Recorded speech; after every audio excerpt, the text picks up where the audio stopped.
موضوع بسيط الاول عن لعبه ريد ديد ريديمشن 2. انا جيت طبعا سطبت بعد ما حملتها وكده وفكيت على التسطيب، اشتغلت معايا كل حاجه بس للاسف برنامج الفيروسات اللي هو للاسف مسح الملفات الكراك بتاعتها، اللي هم اللي هم دول اللي هو التسعه دول، اللي هم التلاتة دول، اللي هم ده واحد اتنين تلاتة، مسحهم يعني. حتى لما جيت بصيت في العزل كان هو مفيش طبعا، فهو كان مسحهم مسح نهائي، مسحهم مسح نهائي طبعا. فحبيت اجيب ملفات كراك احمل من على النت، مفيش على النت خالص عشان محدش يدور على لو اللعبه دي حد اتمسح من عنده الكراك او البرنامج اللي مسحه ما يدورش على النت عشان مش هيلاقي. ولو لقى بقى ممكن يلاقي، ده لو لقى ممكن يلاقي برنامج خبيث او برنامج بتاع يعني. فالمهم انا جيت اول ما جيت بعد ما حاولت جبت كراك اسمه كراك امبريس. المهم ان هو كان الكراك ده اللي هو لازم اكتيفيشن، يعني اكنك شاري اللعبه بالظبط، ملوش لازمه فاهمني. المهم اللي معاه اللعبه ديت والكراك بتاعه برنامج الفلوسات مسحه، ما يحاولش الا ان هو يجيب الكراك من واحد صاحبه، او ي...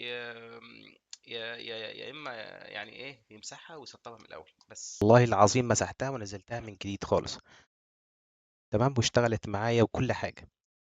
نصيحة برضو أي حد مثلا يعني هبص هشغلها قدامكم اهوت. لأن لأن أنا مش أي نسخة. يعني مثلا لو في واحد مثلا صاحبك مثلا عنده نسخة دودي، وأنت مثلا عندك نسخة فيجر، ما ينفعش تاخد منه، لأن النسختين مش هيتوافقوا مع بعض، ده كراك وده كراك.